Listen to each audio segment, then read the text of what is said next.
E aí, pessoal, vamos mergulhar de cabeça nos conflitos divinos que moldam o mundo de Arton. Hoje a gente vai fundo num evento que foi um verdadeiro cataclisma, uma falha dos deuses que deixou uma cicatriz para sempre na realidade.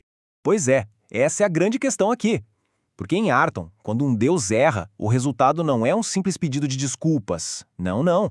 O erro de um deus gera pesadelos cósmicos, abala a estrutura de tudo e muda o jogo no panteão. Para a gente entender o tamanho do problema hoje, a gente precisa voltar lá no começo, voltar para o ato de pura ambição que deu origem à maior e mais terrível ameaça que esse mundo já conheceu. Tudo começou com a ambição de 3 deuses, Valkyria, Kaliadronok e Tilian. Eles queriam criar vidas sem limites, uma vida perfeita. E para isso eles foram para um universo paralelo e criaram os Lefeu. Só que a perfeição que eles buscaram era na verdade um pesadelo. Os Lefeu se mostraram monstros que não podiam ser controlados. Quando o segredo veio à tona, a punição divina foi assim implacável. Valkyria foi aprisionada, transformada numa estátua em Arton, e seu maior cúmplice, Kaliadronok, foi simplesmente apagado da memória de todos. E qual foi a consequência desse pecado todo? Bom, foi uma praga que começou a sangrar sobre o mundo, corrompendo tudo que tocava. A tormenta. E bem do coração dela, um novo e terrível deus surgiu. Dá uma olhada nisso. Essa é a cara da tormenta. E olha, não é uma invasão comum, tá? É tipo uma doença na própria realidade. Uma paisagem que não deveria existir, hostil, que corrompe a vida, com essas torres de osso e matéria orgânica que nem dá para descrever. E para quem tem que lutar contra isso, a batalha é simplesmente desesperada. Essa frase da Psystar Windwalker mostra bem a visão de quem tá na linha de frente. Lutar contra a tormenta pode até te transformar em lenda, mas o preço é altíssimo.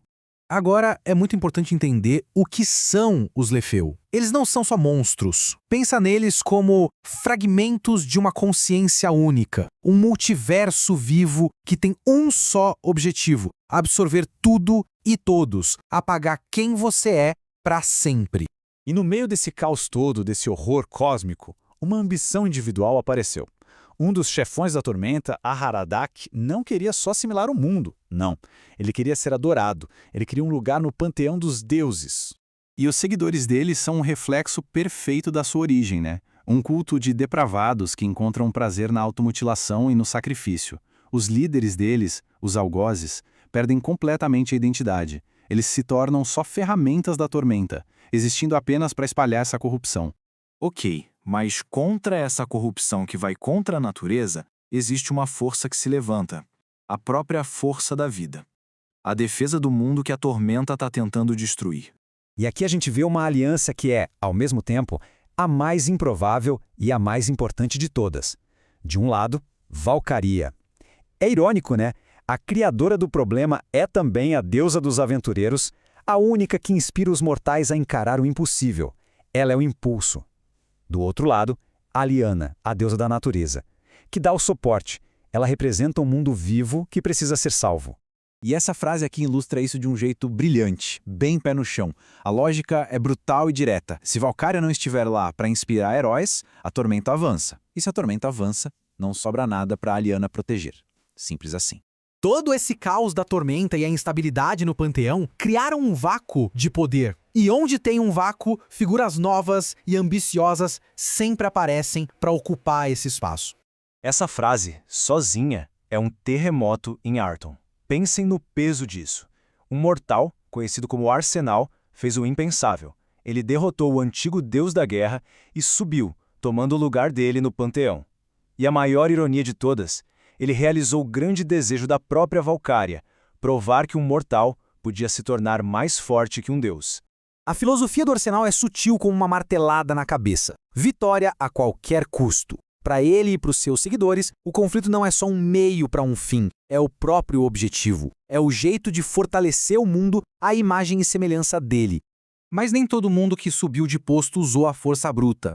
Hainin, o deus dos ladrões e da travessura, foi bem mais esperto. Ele se aproveitou da desordem que a revolta dos três causou e, com aquela discrição que só ele tem, simplesmente ocupou um lugar que estava vago no panteão.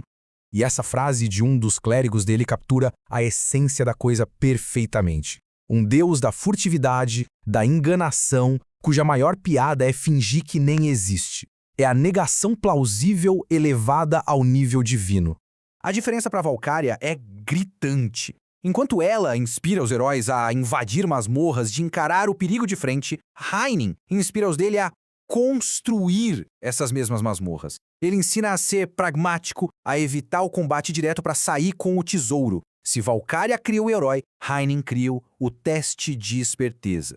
Então o que a gente tem hoje é um panteão fraturado, uma coleção de deuses com agendas que batem de frente umas com as outras, unidas só por aquela cicatriz do erro lá do começo.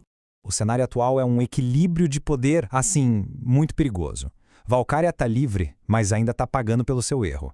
A Haradak se firmou como deus e propõe uma coexistência bizarra. Kaliadronok, o outro criador da tormenta, está de volta, e seus cultistas espalham tirania. Enquanto isso, Arsenal bota fogo no mundo com guerras, e Heinen se dá muito bem com toda essa bagunça.